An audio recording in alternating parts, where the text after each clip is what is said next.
হ্যাঁ মুসলমান, সাহাবায়ে কেরাম নবীজির কেমন আদর্শ গ্রহণ করেছেন। আমিরুল মুমিনিন খলিফাতুল মুসলিমিন হযরত ওমর রাদিয়াল্লাহু তাআলা আনহু তিনি বলেন, অর্ধ পৃথিবীর বাদশা, ওনার শাসন আমলে হেমস নগর আছে, একটা হেমস নগর। ওই হেমস নগরের যিনি গভর্নর, ওনার নাম হচ্ছে সাঈদ বিন আমির আল জুমাহি রাদিয়াল্লাহু তাআলা আনহু। একবার হেমস নগর থেকে একদল কাফেলা আমিরুল মুমিনিন ওমর রাদিয়াল্লাহু তাআলা আনহুর দরবারে আসলেন। এসে বললেন, ওগো আমিরুল মুমিনিন, আমাদের এলাকাটা, হেমস এলাকাটা অনেক গরিব, সেখানে অনেক ফকির রয়েছে, গরিব রয়েছে, কিছু সহযোগিতা করেন। আমিরুল মুমিনিন ওমর রাদিয়াল্লাহু তাআলা আনহু বললেন, আমাকে একটা লিস্ট দাও, কারা কারা গরিব আছে, গরিবদের একটা লিস্ট দাও। তখন তারা একটা লিস্ট লিখলো।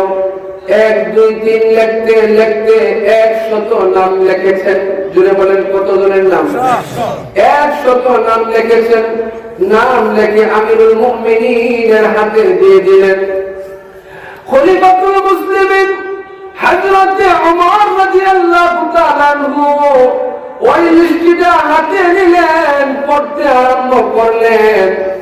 পড়তে গিয়া তাকায় দেখেন 100 ফকিরের লিস্টের মধ্যে যার নামটা 1 নম্বরে রয়েছে তিনি অন্য কেউ নয়, তিনি হলেন হেমসের গভর্নর সাঈদ বিন আমির আল জুমাহির নাম। আল্লাহু আকবার! একজন গভর্নর কত ক্ষমতার মালিক! আমাদের দেশে সাধারণ মেম্বার হতে পারলে এক একটা স্টেজে এক এক জামা পরে যায়। কথা বলেন ঠিক কিনা? আজকে কিছু কিছু মানুষ বলে, হুজুররা কেন রাজনীতি করবে, হুজুররা কেন রাজনীতি করবে, হুজুররা মসজিদ নিয়ে থাকবে। হে মুসলমান, আমি আপনাদেরকে জিজ্ঞাসা করতে চাই, এই পৃথিবীর শ্রেষ্ঠ প্রেসিডেন্টের নাম কি? আমার আপনার নবী হলেন এই পৃথিবীর শ্রেষ্ঠ প্রেসিডেন্ট। আমার আপনার নবী রাষ্ট্র পরিচালনা করেছেন, নবীজির পরে সাহাবায়ে কেরাম রাষ্ট্র পরিচালনা করেছেন। হযরত আবু বকর সিদ্দিক রাদিয়াল্লাহু তাআলা রাষ্ট্র পরিচালনা করেছেন, ওমর রাদিয়াল্লাহু তাআলা রাষ্ট্র পরিচালনা করেছেন, উসমান রাদিয়াল্লাহু তাআলা রাষ্ট্র পরিচালনা করেছেন, আলী রাদিয়াল্লাহু তাআলা রাষ্ট্র পরিচালনা করেছেন। এইভাবে সাহাবায়ে কেরাম রাষ্ট্র পরিচালনা করেছেন। সাহাবায়ে কেরামের পরে তাবিঈন, তাবিঈন, একের পর এক উলামায়ে কেরাম রাষ্ট্র পরিচালনা করেছেন। আজকে তোমরা বলো উলামায়ে কেরাম রাজনীতি করবে না, তাহলে সুর, বাটপার আর সুদখোর, ঘুষখোরেরা রাজনীতি করবে। রাজনীতি যদি উলামায়ে কেরাম করে, তাহলে সমাজের মধ্যে বেনামাজি থাকবে না। কথা বলেন ঠিক না? সংসদের মধ্যে আইন হবে, নামাজ পড়া বাধ্যতামূলক। উলামায়ে কেরাম যদি সংসদে যায়, আইন হবে, এলাকার মধ্যে কেউ ঘুষ খেতে পারবে না, কেউ সুদ খেতে পারবে না। কথা বলেন ঠিক কিনা? চুরি করলে হাত কেটে দেওয়া হবে, জিনা করলে শিরশ্ছেদ করা হবে। এইভাবে যখন আইন হবে, একজন চোর সে চুরি করার সাহস পাবে না, একজন জিনাখোর সে জিনা করার সাহস পাবে না। কথা বলেন ঠিক কিনা? এই জন্য মুসলমান জীবনে বহু বাংলাদেশ দেখেছি, সোনার বাংলা দেখেছি, সবুজ বাংলা দেখেছি। আগামীর বাংলা হবে কোরআনের বাংলা, আগামীর বাংলা হবে ইসলামের বাংলা। কথা বলেন ঠিক কিনা? মুহতারাম হাজিরিন, সাঈদ বিন আমির আল জুমাহি রাদিয়াল্লাহু তাআলা আনহু একজন গভর্নর। কেমন করুণ ইতিহাস! লিস্টের মধ্যে 1 নম্বর গরিব তিনি। ওমর রাদিয়াল্লাহু তাআলা আশ্চর্য হয়ে গেলেন। খলিফাতুল মুসলিমিন হযরত ওমর রাদিয়াল্লাহু তাআলা আনহু আশ্চর্য হয়ে বললেন, তোমাদের আমির, তোমাদের মধ্যে কি সবচেয়ে গরিব? আমিরুকুম ফাকিরুকুম, আমিরুকুম ফাকিরুকুম, তোমাদের মধ্যে তোমাদের আমির সবচাইতে গরিব। তখন তারা বলল, হ্যাঁ, আমিরুল দাও না। আমাদের আমির আমাদের মধ্যে সবচেয়ে গরিব। এবার খলিফাতুল মুসলিমিন হযরতে ওমর রাদিয়াল্লাহু তাআলা চোখের পানি ছেড়ে দিলেন, আল্লাহকে ডেকে ডেকে বললেন, আল্লাহ,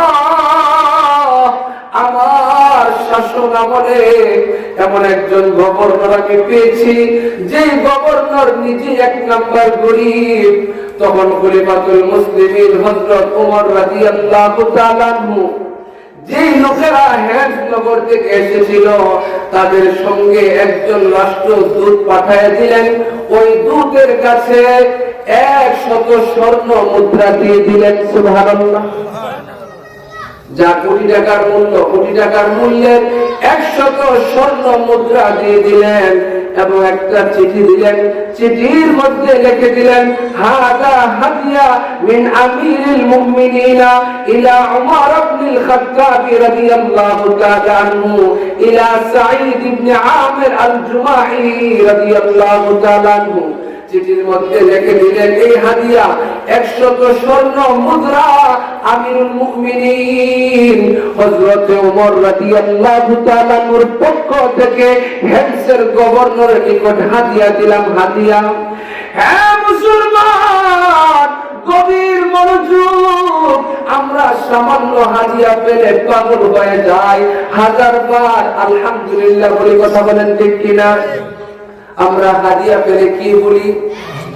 আর হেমসের গভর্নর সাঈদ বিন আমির আল-জুমাহি রাদিয়াল্লাহু তাআলা আনহু হাদিয়াটা হাতে দিয়ে পড়লেন, ইন্না লিল্লাহি ওয়া ইন্না ইলাইহি রাজিউন।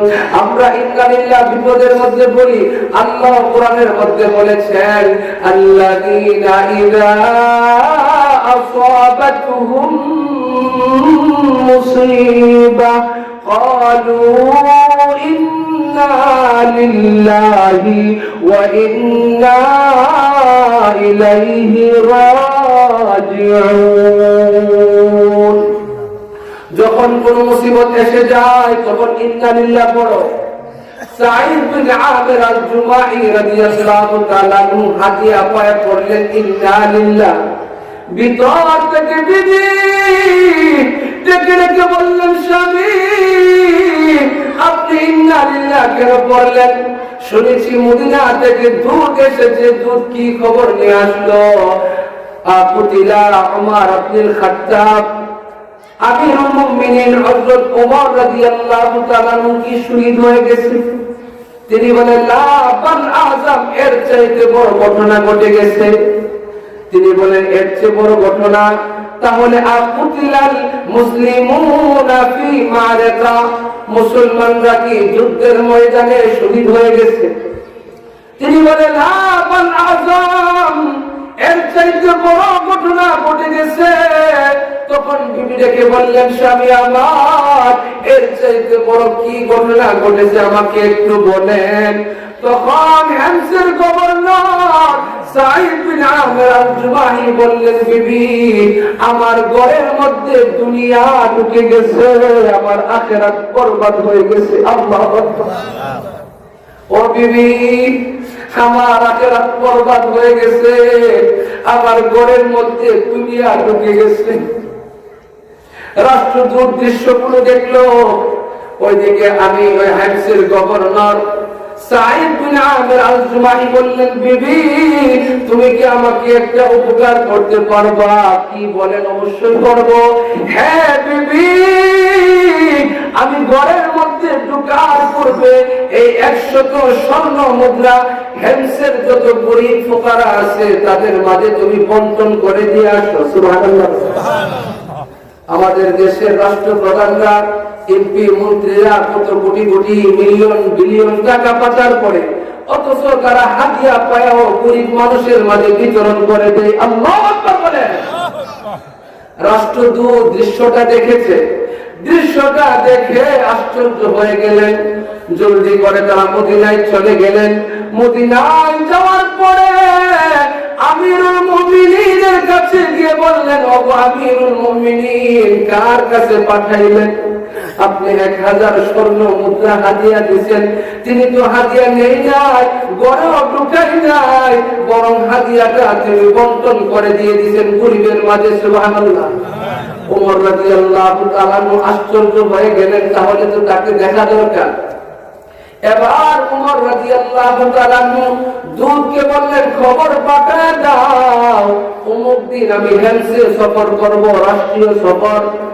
আমিরুল মুমিনিন হযরত ওমর রাদিয়াল্লাহু তাআলা হেলস নগরে যাবেন, এই সংবাদ ছড়ায় পড়লো, স্টেজ তৈরি করা হলো, লক্ষ লক্ষ মানুষ জমায়েত হয়ে গেল।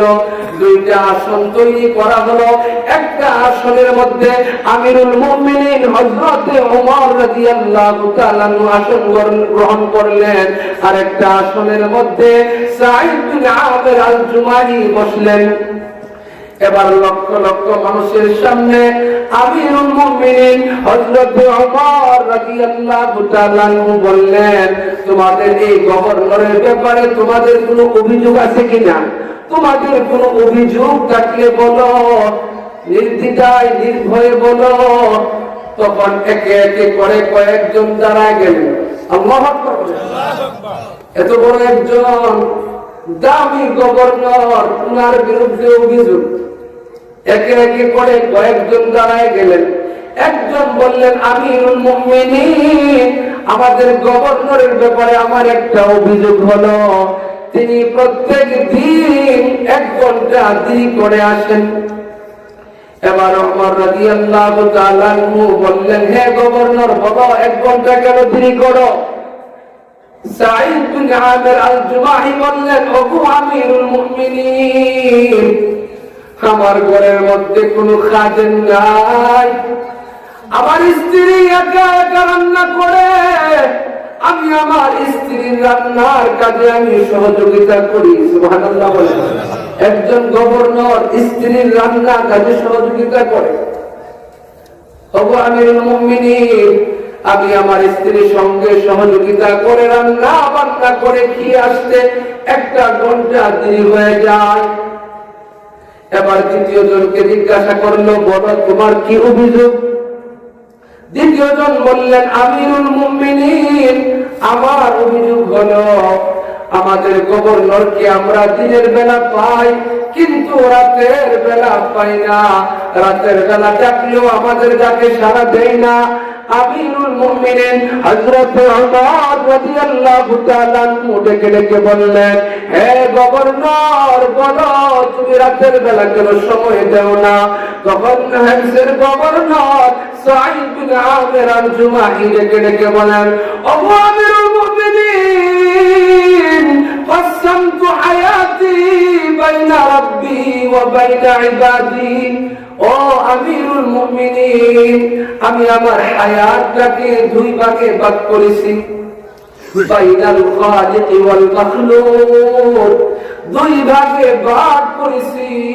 1 ভাগ খালেক আমার আল্লাহর জন্য, আর 1 ভাগ আল্লাহর বান্দাদের জন্য। সুবহানাল্লাহ। আমিরুল মুমিনিন, আমি দিনের বেলা আল্লাহর বান্দাদেরকে সময় দেই, আর রাতের বেলা আমি আমার হাকিকি মাওলা আল্লাহর কুদরতি কদমের মধ্যে সেজদায় পড়ে থাকি। এই জন্য রাতের বেলা আমি জনগণকে সময় দিতে পারি না। আল্লাহু আকবার। কেমন অভিযোগ দেখেন, কেমন অভিযোগ। 3 নম্বর ব্যক্তিকে জিজ্ঞাসা করলো, তোমার কি অভিযোগ বলো? 3 নম্বর ব্যক্তি বলল, আমিরুল মুমিনিন, আমার একটা অভিযোগ হলো, তিনি পুরা সপ্তাহ অফিসে আসেন, কিন্তু শুক্রবারে তিনি অফিসে আসেন না। আমাদের তো সপ্তাহে 2 দিন ছুটি, আর ওনাদের শুক্রবারে কেন আসে না? অভিযোগ। ওগো খলিফাতুল মুসলিমিন, আমাদের গভর্নর, তিনি শুধুমাত্র সপ্তাহের মধ্যে তিনি 6 দিন ডিউটি করে, 1 দিন তিনি আসে না, শুক্রবারে আসে না। ওমর রাদিয়াল্লাহু তাআলা গভর্নরকে বললেন, বলো তুমি কেন শুক্রবারে অফিস করো না? গভর্নর বলেন, আমিরুল মুমিনিন, তাকে দেখে আমার গায়ে যে জামাটা এই একটা মাত্র আমার সম্বল। আল্লাহু আকবার। একটা মাত্র সম্বল, একটা মাত্র জামা। এই জামার বাহিরে আর কোন জামা আমার নাই, আর কোন কাপড় আমার নাই। এক সপ্তাহ পর্যন্ত কাপড়টা আমি পরি, কাপড়টা পরিধান করে আমি অফিস করি। সপ্তাহে একদিন কাপড়টা ময়লা হয়ে যায়, এই জন্য শুক্রবার দিন কাপড়টা দৌত করে আমি জুমার নামাজটা পড়াই। আল্লাহু আকবার। কাপড় দৌত করার কারণে আমি অফিস করতে পারি না।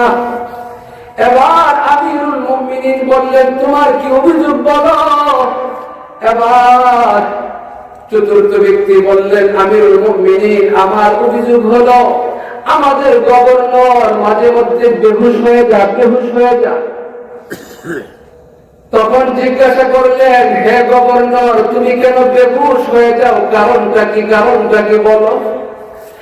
এবার গভর্নর সাঈদ বিন আমের আল-জুমাহি রেখে বলেন, আমিরুল মুমিনিন, এটার কারণ আমি গোপন রাখতে চেয়েছিলাম, তারপরে যেহেতু প্রকাশ হয়ে গেছে, প্রশ্ন এসেছে, জবাব দিতেই হবে। ওগো আমিরুল মুমিনিন, আমি তখনও ইসলাম ধর্ম গ্রহণ করি নাই, আমি তখনও মুসলমান হই নাই। আমি শুনতে পেলাম ঘোষণা হলো মক্কাতে একজন কয়েদি মুসলমানকে গ্রেফতার করা হয়েছে, যার নাম হলো হযরত খুবাইব রাদিয়াল্লাহু তাআলা আনহু। হযরত খুবাইব রাদিয়াল্লাহু তাআলা আনহুকে গ্রেফতার করে নিয়ে আসা হলো। ঘোষণা করা হলো হযরত খুবাইব রাদিয়াল্লাহু তাআলা আনহুকে শরীরে চড়াইয়া শহীদ করা হবে, শরীরে চড়াইয়া তাকে মারা হবে। যখন ঘোষণা করা হলো, অসংখ্য অগণিত বেঈমান কাফেররা জমা হয়ে গেল, তামসা দেখার জন্য, হাত তালি দেওয়ার জন্য জমা হয়ে গেল। ওগো আমিরুল মুমিনিন, আমি তখনও ইসলাম ধর্ম গ্রহণ করি নাই।